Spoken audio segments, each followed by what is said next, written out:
name is Stephen Willis, and I refuse to be silent as this country continues to murder black people. I have a right to be angry. Good evening, class. No, talk back to me. I said, good evening, class. Good evening. Good evening, class. Perhaps I should start this poem by informing you that I am bilingual. That the Queen's English that I speak so eloquently before you now is not my first language, no. My grandmother never used such diction when she spoke me up in the welfare line amongst the other dwellers. Or when she called down to me from the project window for dinner, no, we spoke a more southern fried English. This rhetorical recipe has been in my family for generations, grandma said. Big mama hid it under her tongue, she had it for northern cities during the Great Migration. Scholars call it African-American vernacular English. For my guys, they call it slang. The man calls it Ebonics. I call it America's Creole.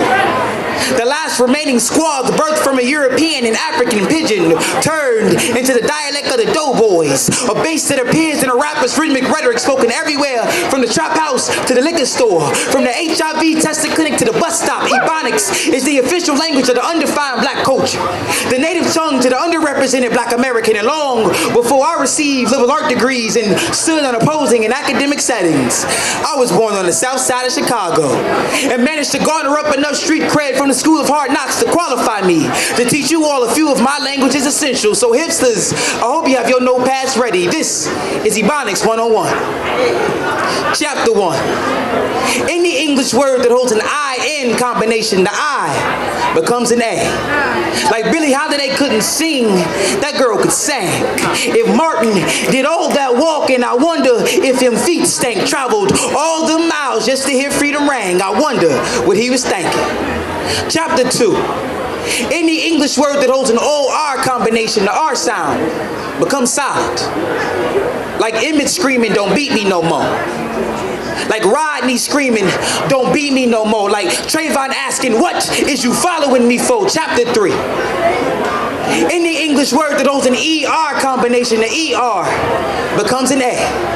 Like in the great quote from the linguistic scholar, Miss Lauryn Hill.